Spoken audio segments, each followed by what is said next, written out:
Welcome to Aligned Wealth Academy, a place where identity comes before achievement, purpose comes before profit, and lasting wealth is built from inside out. On this platform, we believe that true transformation begins when you discover who God created you to be.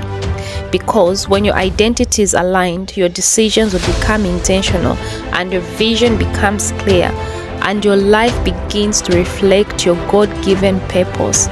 Our mission is to ensure that we equip you with biblical wisdom, practical life principles, and financial literacy, as well as personal growth and purpose-driven leadership, so that you can build a life of impact, a life of stewardship, and a life of legacy.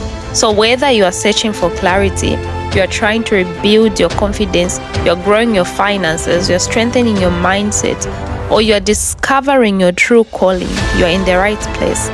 Each and every lesson that we have on this channel is designed to help you think differently, to help you live intentionally, and also to walk boldly in the assignment that God has placed you in your life. Our channel is not mainly about creating wealth, but it is about becoming the person God created you to be and allowing everything else to flow from that foundation. So without wasting much of your time, grab your pen, your Bible, your notebook, and your pencil, and make sure to take notes as we learn, reflect, and grow together. See you on the other side.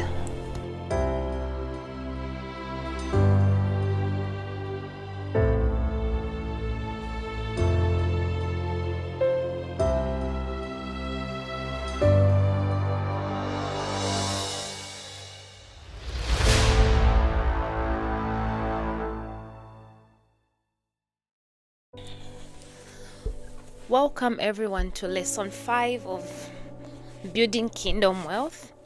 We're still under our course Building Kingdom of Wealth, and today we are looking at contentment and guarding against greed. In today's world, we'll find that people are always searching for more finances, more houses, more this and that, and which is not a bad thing, because even the Bible encourages us that our lives should move from glory to glory. So meaning we are not supposed to remain in the same place, but we find that the more we acquire these things, oftentimes it leads to greed. So in today's lesson, we're going to look at how we can aspire for more, how we can search for more, and still have a heart of contentment, and still have a heart that is still aligned to God's will and God's purpose. So by the end of this lesson, we are going to be able to define biblical contentment and explain its importance, understand the dangers and spiritual consequences of greed, differentiate between godly ambition and selfish greed, identify signs of greed in daily life, business, ministry, and finances, learn practical ways to cultivate contentment, apply biblical stewardship principles while guarding the heart against covetousness, developing a kingdom mindset towards money, possession, success, and wealth, understanding how contentment produces peace, gratitude, wisdom, long-term stability, and also lastly, we're going to learn how greed destroys relationships, purpose, integrity, and spiritual sensitivity. As we go further in the lessons, we are going to understand all these things. To begin our discussion for today, we are first going to look at contentment. So what is contentment? Contentment in biblical terms, it's a state of inner peace and satisfaction in God, regardless of your circumstances. Trust in God as your source and living free from unhealthy cravings and comparison. So when we look at this term, being satisfied regardless of circumstances, that shows us that being content does not just mean that you have to be content when you have enough. You have to be content even when you don't have the things that you are praying for, when you don't have the things that you desire to have. before those things arrive, you still have to appreciate where you are at the moment. But contentment does not simply mean that you draw a line to say, I cannot cross over this. You can become ambitious, you can pursue growth, but before those things become manifest, you have to be content, you have to be grateful, you have to be satisfied with your current level. It is always our the desire, or rather the ingratitude in us, that leads to us envying things that we do not have. So one of the characteristics that should come with contentment is patience. Because for you to be able to cultivate a culture where you are appreciating your current level as you wait for the next level you're praying for, you have to have a heart of patience. For you to live free from unhealthy cravings and comparisons, you have to have a heart of patience to wait for your own time. The Bible tells us that everything has got its time and its season. And not everyone in life has the same destiny.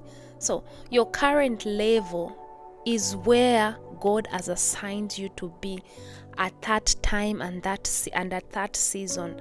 It's pointless admiring what your friends have, because that is their time. If we compare maize and mangoes, like, it's pointless for a maize cob to start admiring the mango seed, or rather the mango tree, when it's ripe and yielding fruits. Why? Because they've got different paths.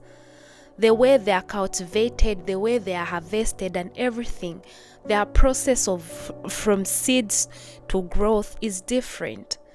And that's just how even us human beings are. Our lives are not the same. Just like our faces differ, so are our hearts different, so our destiny is different. So it's pointless in us envying a person who has a different route in destiny.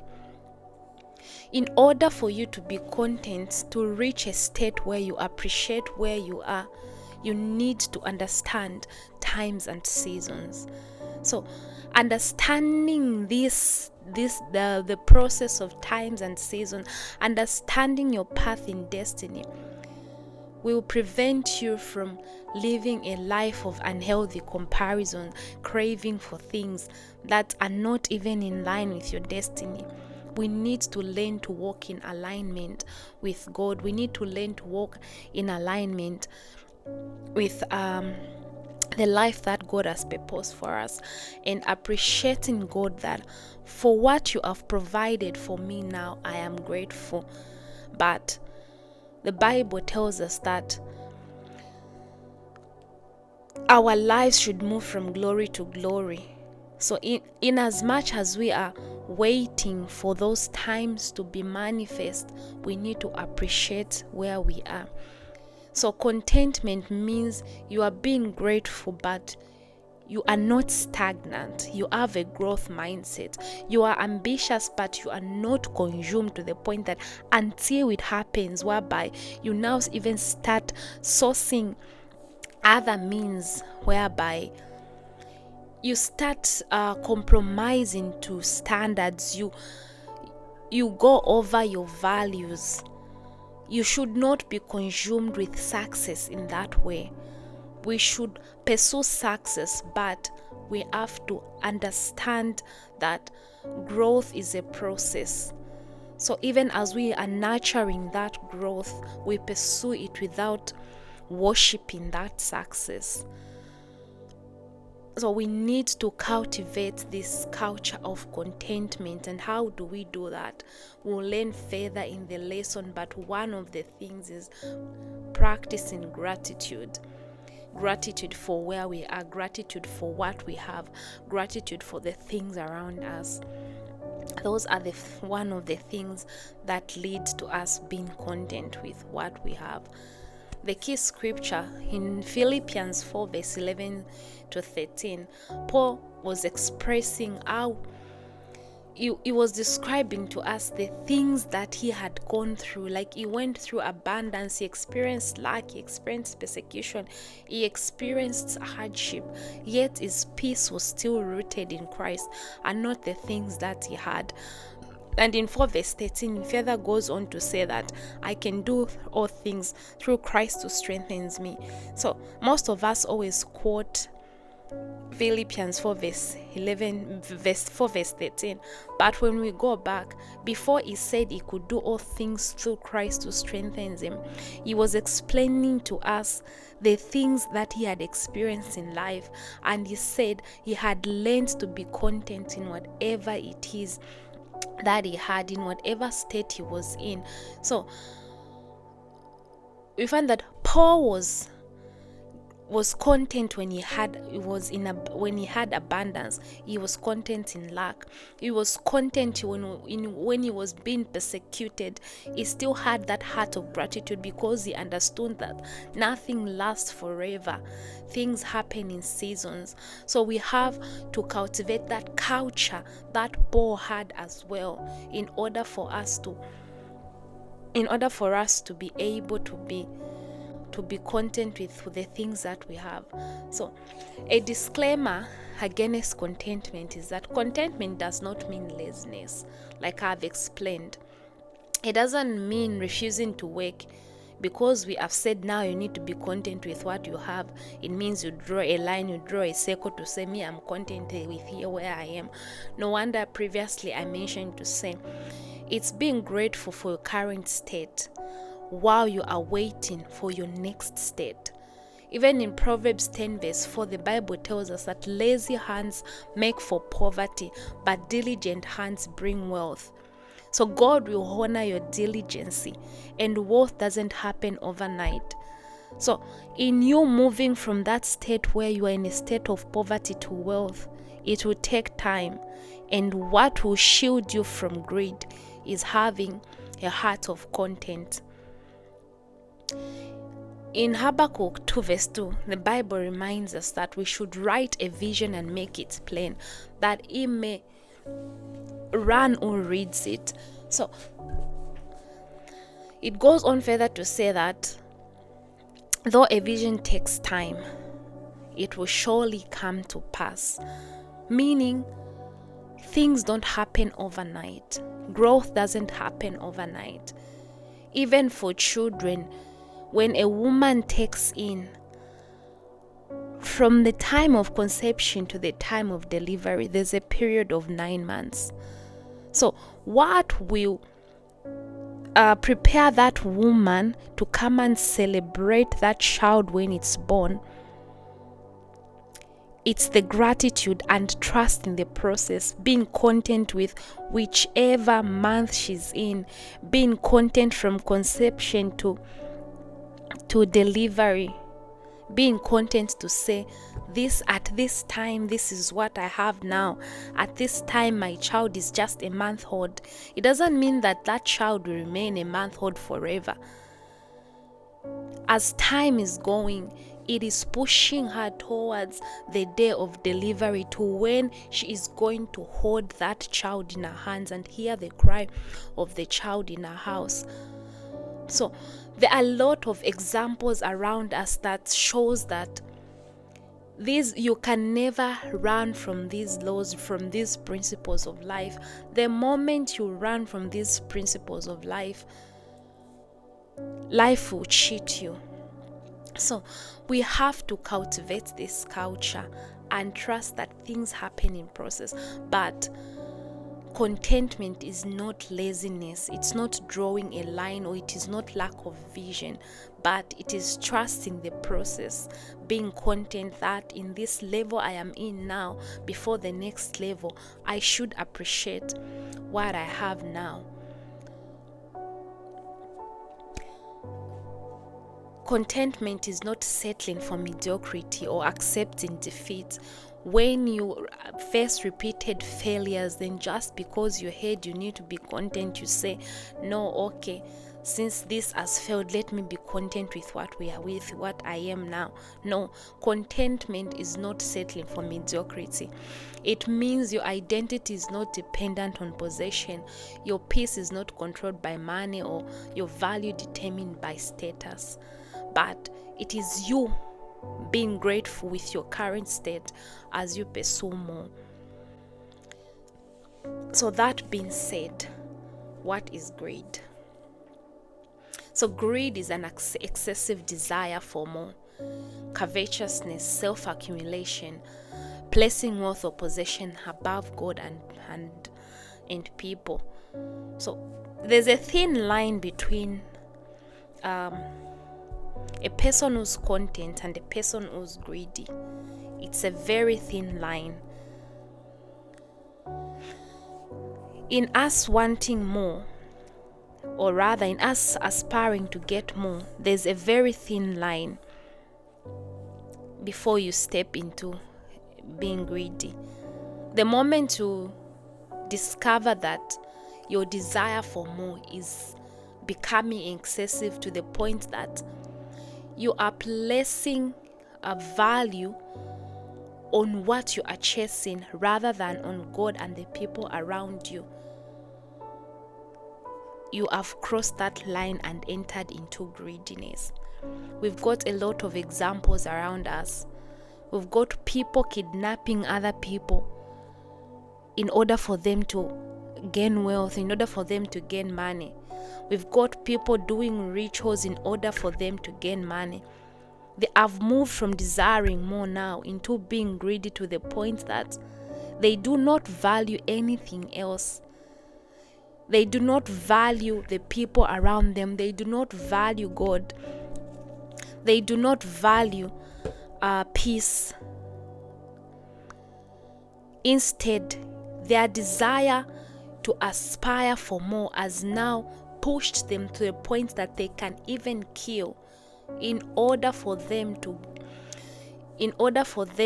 gain those materials that, or rather in order for them to chase that money, to have that money that they are chasing. So the moment you start placing yourself, you start exalting self above God and above the people around you, then greed has taken over you. Greed will always say, what I have is not enough. I must always have more. My security is in my possessions. So these are the many characteristics that can help point out greed in us. Even the Bible warns us against pride.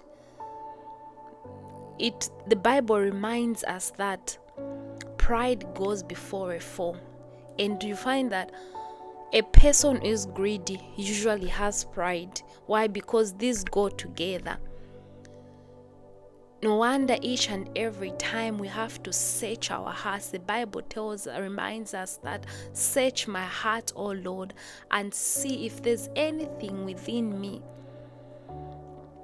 that has exalted itself above God. We always have to pray that prayer whereby God needs to prune our hearts daily. God needs to prune our hearts. We need to guard our hearts so that as we are searching for these things, is our heart still aligned to Him? Is our heart still aligned to His will? Have I exalted self in my desire for more? Have I exalted self above God? Because nothing should be above Him in our lives.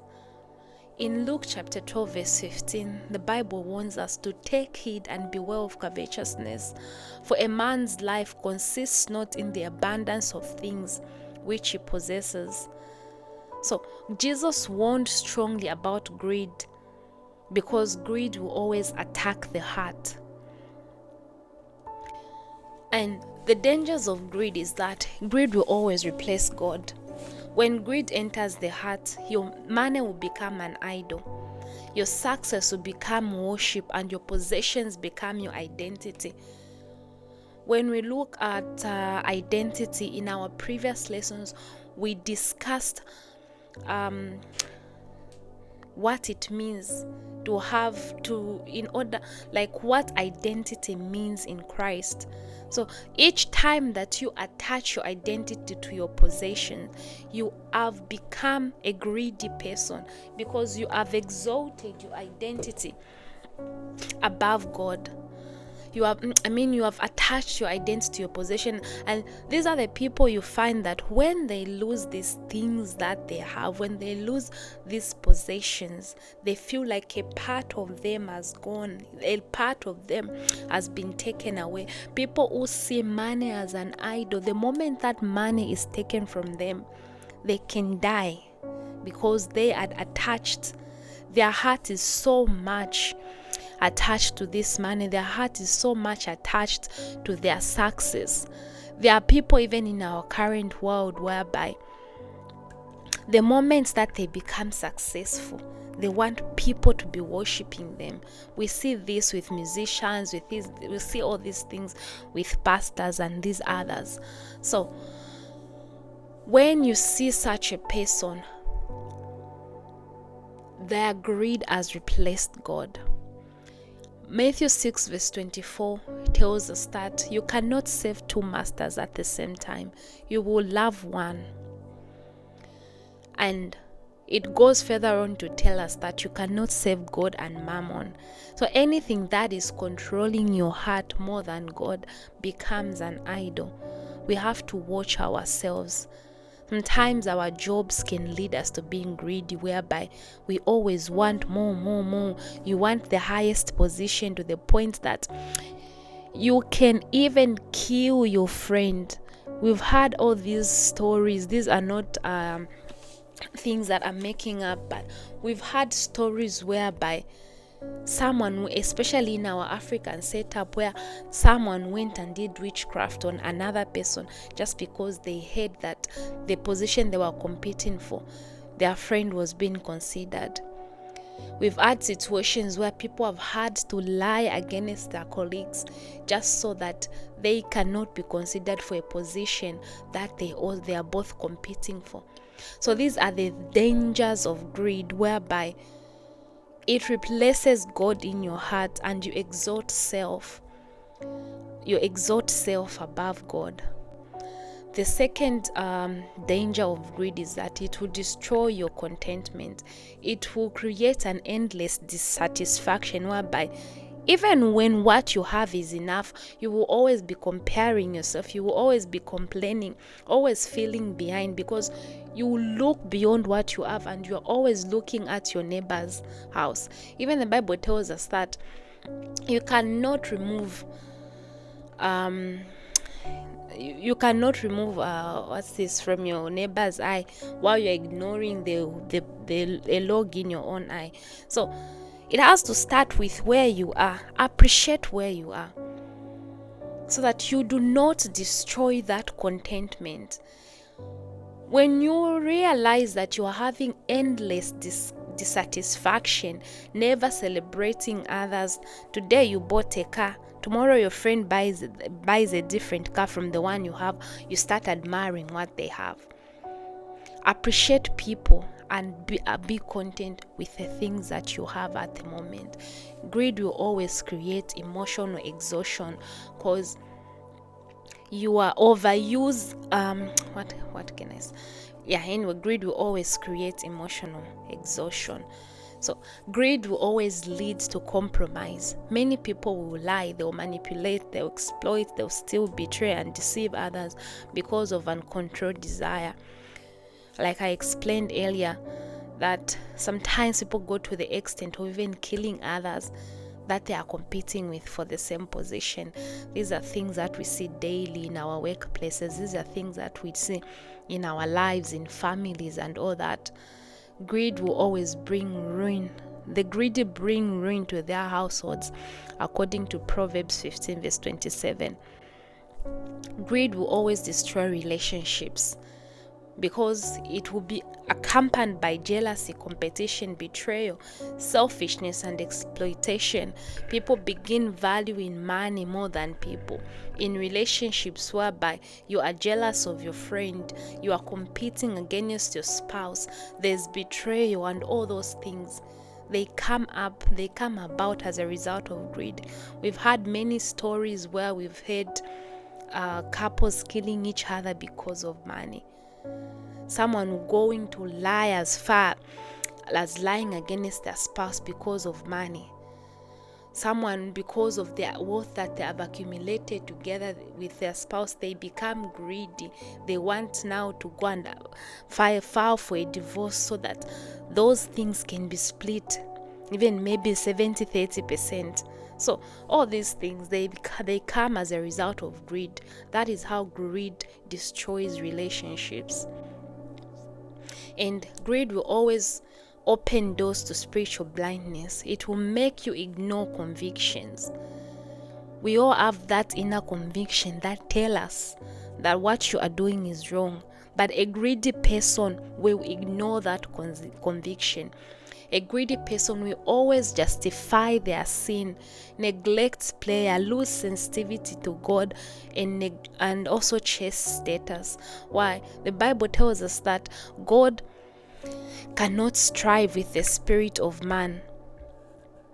So the moment God sees that you have exalted other things above him, he will step back and watch you do your own thing. Hence, you're going to lose that sensitivity to God. There are many biblical examples that the Bible has given us that help us identify how greed destroyed people. Like for Judas Iscariot, the only story we know about him, that the common story that every one of us talks about, is how he sold Jesus. But you find that it just didn't start with him selling Jesus. In John 12 verse 4-6, it talks about how he used to steal money in the church because he was the one who was holding the keys to the money box, and he used to steal that. So greed doesn't just start when we see it. It starts as small seeds. Just like a tree, no tree just grows from nowhere and start yielding fruits. It starts from a seed. So it is those small seeds of envy. Someone leaves a coin at the table. You even know truthfully in your heart it's not yours. You take. Tomorrow you come and steal. Tomorrow you come and steal a dollar bill. The next day it will be this. That's how even these people who steal, even those politicians, will find that they are always stealing money when they go in positions. It didn't just start with them entering in those positions, then they start stealing money. It started way back. If you trace their life, maybe it can even start from as little as stealing money from a pot. So the Bible shows us in John 12 verse 4-6 that Judas Iscariot, his first attempt to want to acquire more didn't just start with him selling Jesus, but it started with him stealing money from the from church accounts, until he said, okay, like we read previously, that greed will always want you looking for more than what you have. So the money that he was stealing from the church was not enough. He now had to go and betray Jesus for him to want more, because a greedy person is never satisfied with what they have. In 2 Kings 5 verse 20-27, it's a common story that most of us know about, when Naaman went to Elisha to be healed, and he was told to go and bath in the river Jordan 7 times. So when Naaman was healed, he came back to Elisha to pay him for that, but Elisha had refused payment, and Gehazi used to move with Elisha. When he saw that Elisha had refused that payment, in his heart, because that greed had come upon him, he saw that Naaman was rich. When Elisha went back, Gehazi had to run after Naaman to tell him to say, my master has said we have received some men. He is asking if you can give them some things for him to give them. In actual sense, he just went to lie to Naaman because he saw that this man is rich. We can't just let him go like that. And when you read further in the scripture, when you take time to read through this scripture, you will discover that when he went back to Elisha asked him where he had been, and he lied. Like we said, greed will always lead you to lie and manipulate people. He went and manipulated Naaman in order for him to be given those things. He went and lied against Elisha to Naaman, and he still lied to Elisha. But that's why they say, when we read on the previous slide, to say, greed will blind you and it will make you lose sensitivity to God. He forgot that this man is a prophet who sees things. So why would you lie to a prophet you've been walking with, you've been moving with? You know this man sees things. You know this man does miracles. You know this man sees, operates in the prophetic. Then you go and lie to him. So greed will always blind you to spiritual sensitivity. And when Gehazi lied to Elisha told him that the leprosy that was from Naaman will go to him.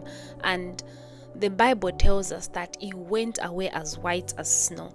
And even the things that he went and lied about, he never even used them.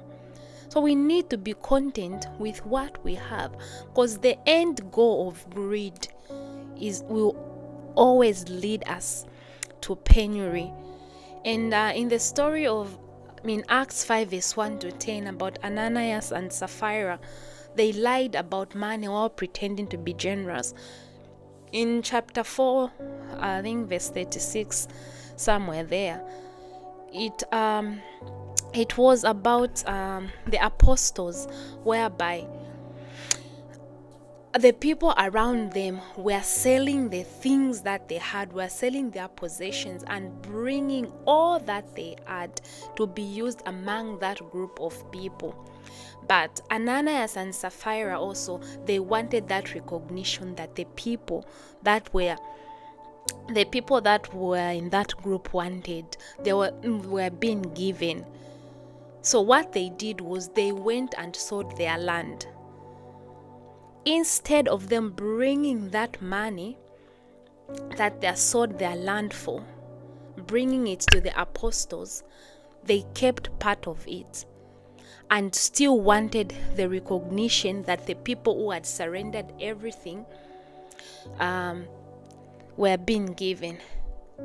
In them selling their land, it was not wrong. In them bringing part of the possession, it was not wrong. But what caused God to strike them to death was that when they came to the apostles, they lied. They reserved part of their money and lied that the money that they brought was all that they sold the land for. So you find that greed, because they wanted that recognition, that greed led them to lie. They would have just sold and said, okay, we've sold for this much and we have brought this much and kept this for our livelihood. But because they wanted recognition under false pretense, that's why you find that God struck both him and his wife and they died. Why? Because they wanted recognition under false pretense, which is all because of greed mixed with pride and deception. And it became dangerous to the point that they lost their lives. So, contentment in wealth building. Can Christians build wealth? Yes. Most of our previous lessons, we've talked about how the Bible supports stewardship, productivity, and further on, we're going to be looking at how how the Bible supports investments and wealth creation for kingdom impact. So, can you have contentment in building kingdom wealth as a Christian? The answer is yes. In Deuteronomy 8 verse 28, in Deuteronomy 8 verse 18, the Bible tells us that, "But thou shalt remember the Lord thy God, for it is he that gives thee the power to get wealth." God gives power to create wealth. However, wealth must not replace God. Money must remain a tool, and prosperity must serve a purpose. The differences between ambition and greed are that under God and godly ambition, mostly it is purpose driven. The end goal is to save others, and you're guided by God, and it comes with peace. But a greedy person is self-driven. They exploit others. They are controlled by desire, and they have anxiety. So this is how to differentiate between a content and a greedy person. A content person is purpose-driven. Even as you are pursuing for success, it is attached to purpose. You are saving others and not exploiting others. God is guiding your desire for more, as he has told us that our path should be like a shining light which shines forth brighter and brighter. So it has to be guided by God. And peace, wealth that comes from God comes with peace. We have got a lot of examples, a lot of people in our world whereby they have riches but they are not happy. They have riches but they do not have that peace that one should have.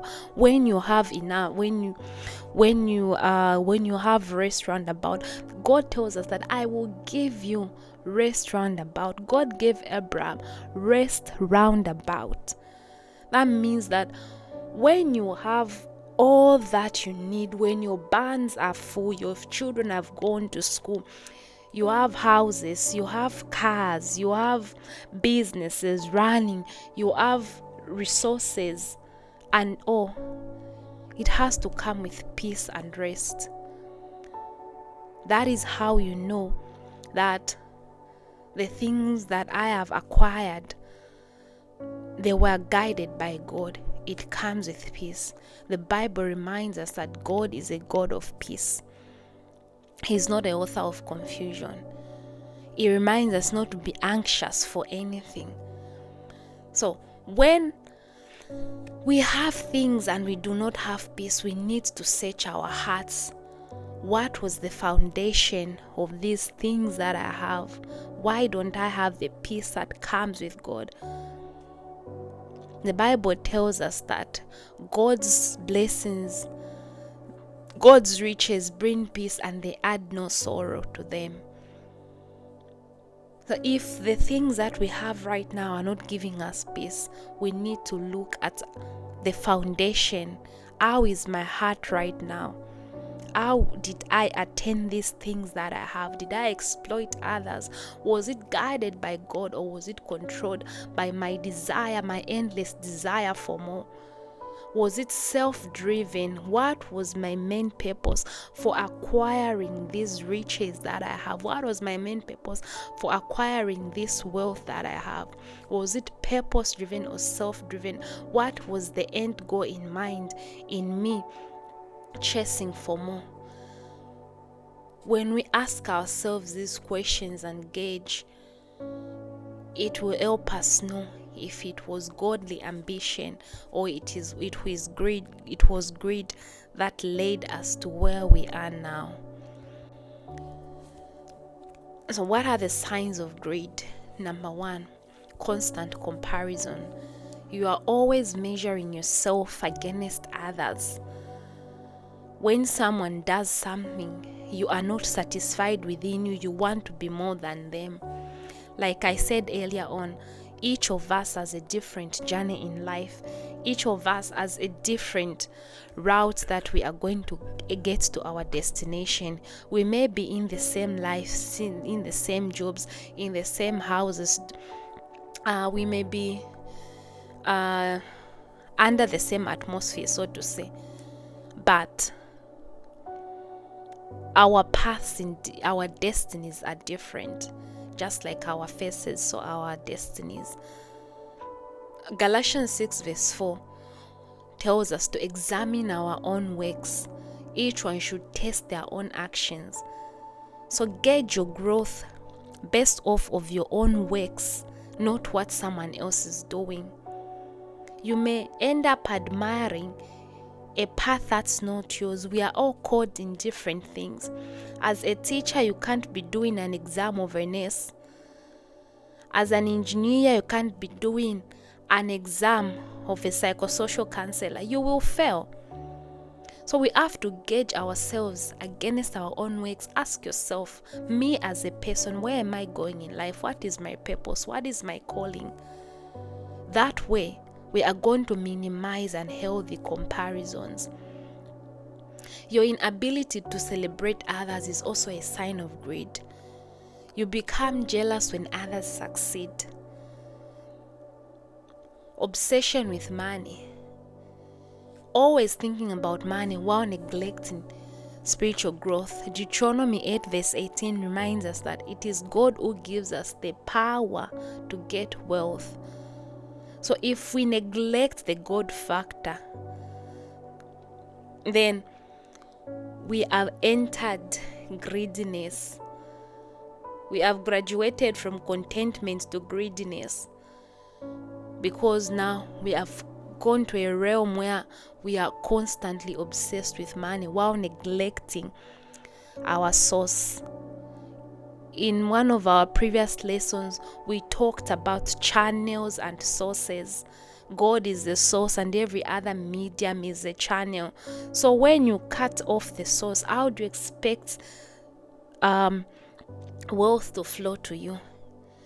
If you block the source of water, how do you expect, maybe let's say like for Zambia, if you block the Kariba Dam, how do you expect water to flow to your houses? So when we neglect our spiritual growth, it will affect everything around us. Greediness also causes dishonesty in businesses. You start compromising, you start exploiting people, manipulation and shortcuts. All those things are signs of greed. Lack of generosity, never feeling satisfied. No achievement ever feels enough for you. Those are signs of greed. So that being said, how do we cultivate contentment? How do we cultivate a culture of contentment? Number 1, practice gratitude. 1 Thessalonians 5 verse 18 reminds us to give thanks in all circumstances. Gratitude protects the heart from envy. I've stressed so much on this today about how to be content. It's appreciating where you are. Even 1 Thessalonians 5 verse 18 reminds us that we need to give thanks in all circumstances. Gratitude will protect your heart from envy. As you are waiting for God to bring more, you do not neglect the fact that where you are right now was once a prayer point. What you have right now was once a prayer point, and what you have right now is still someone else's prayer point. So the fact that you have those things in your now is reason for you to be grateful, to trust. Then number 2 reason is to trust God as your source. Your job, your business, salary, clients or investments are not your ultimate source. We've got a full teaching, I think it's lesson 1 of under building kingdom wealth, where we talked about God as a source, and where we've explained more about this second point. For anyone who has not had time to listen to it, try to go through our YouTube page and just familiarize yourself with this topic, so that you gain a full understanding on how to see God as your source. Then avoid comparison. Comparison destroys peace. 2 Corinthians 10 verse 12 tells us that when we measure ourselves by they that measure themselves by themselves. They are not wise. Live within wisdom and stewardship. Contentment includes budgeting, discipline, wise spending, and avoiding unnecessary debt. When we look at the principles of stewardship, it's lesson 3 under building kingdom wealth. You learn to understand this because the Bible tells us that we are stewards of the things that God has given us, stewards of time, stewards of resources, stewards of everything that we have. A steward is just simply a manager. So we are just called to manage these things. No one dies and they are buried with their houses that they acquired, the houses that they built, the monies that, the wealth that they had. Even in Ecclesiastes, Solomon tells us that life is vanity. And the Bible reminds us in Genesis that from dust we came and to dust we shall return. So, all this quest for more, in the end goal is that none of this will even go with us. You kill people to attain wealth. In the end, you die and leave that money for other people to enjoy. So we have to just cultivate this culture of contentment by living within wisdom and having a stewardship mentality. Learn generosity. Giving weakens greed. You can't keep on hoarding and hoarding and hoarding a lot of things. You have to release off some things. The Bible reminds us that it's more blessed to give than it is to receive. Generosity will always train your heart to trust God. Then focus on eternal purpose. Material things are temporary. In Matthew 6 verse 19 to 21, the Bible tells us not to lay our treasures upon the earth. Kingdom impact should be our mindset. Even if I acquire all these things, even if you acquire 6 cars, you can only drive in 1 car at a time. You cannot put one leg in this car, your nose in this car, your head in this car. Then you drive in 6 cars at once. It will always be 1 car at a time. If you have 12 houses, you can only live in 1 house at a time. So we have to practice generosity, focus on kingdom impact, whereby we use the wealth that we have to change the lives of people around us. There are many people right now who are suffering. Others don't have food to eat. Others don't have shelter. So we have to have kingdom in our mind. If God gives me so much, I should not keep it all to myself. There has to be a part of it which is for God, a part of it which is for changing the lives of people. There are many orphans that we have now who can't even afford a meal, who can't even afford good education because they have no one to look out for them.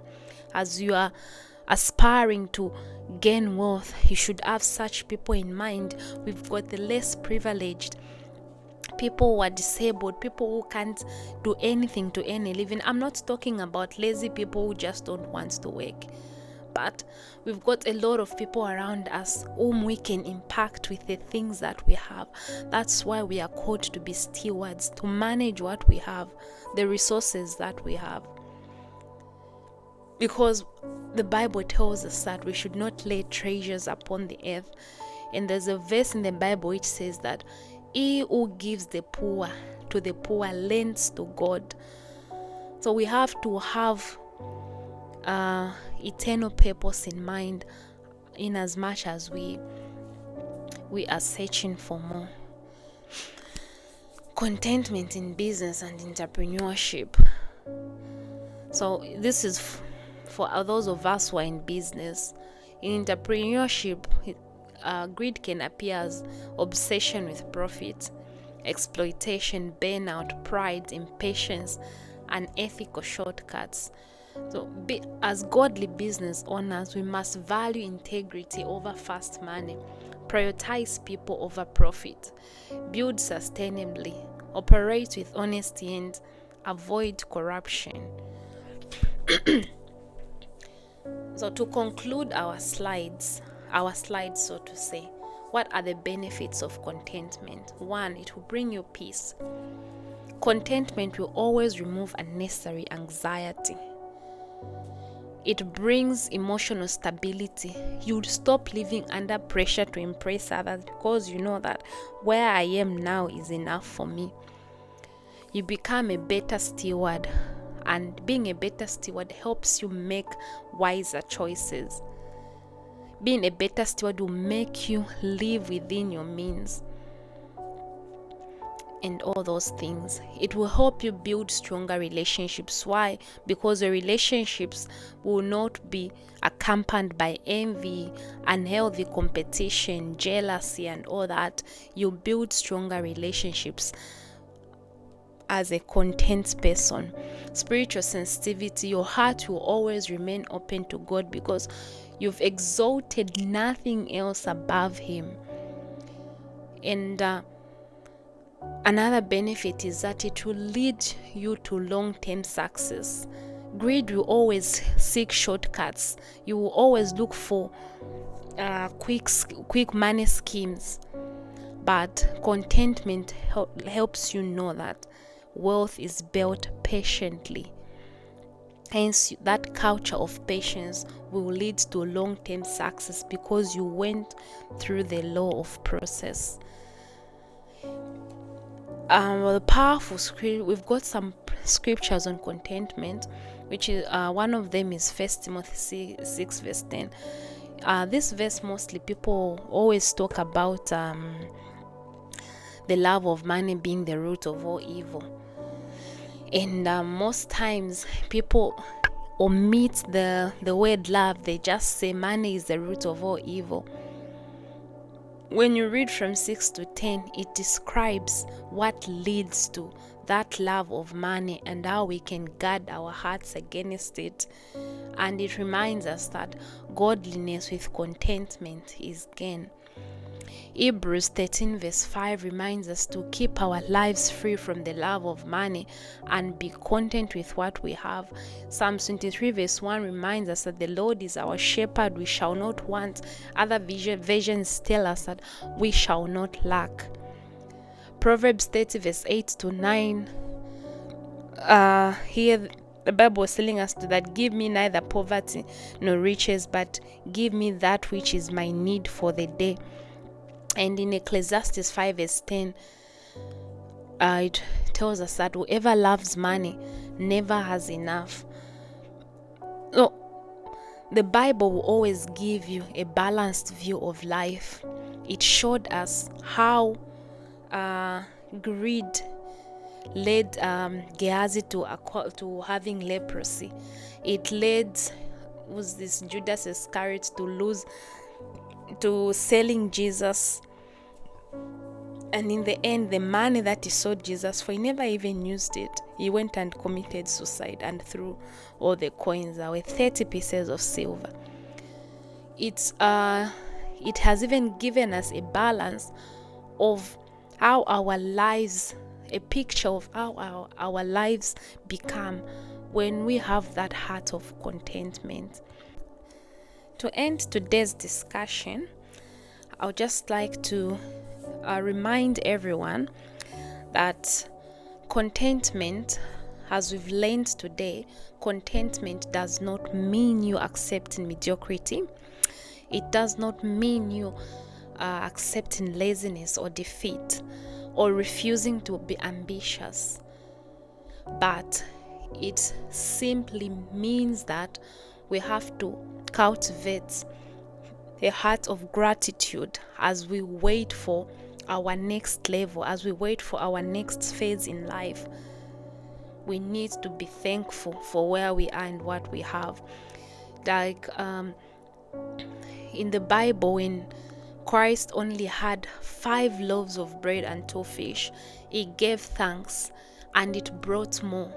So thanksgiving is the key to multiplication. We need to be content and grateful for the things we have as at now, as we are waiting for the next level of our lives. And we should always be reminded that God is not against us acquiring wealth. God is not against us acquiring more in a way, looking for more in our jobs, looking for more in finances, looking for more in relationships. But what is against is that more controlling our hearts.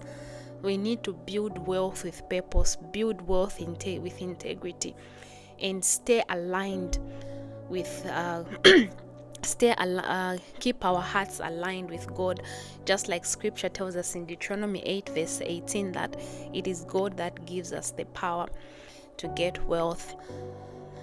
So as we proceed on in this week, I would like everyone to just make a list of where you are now.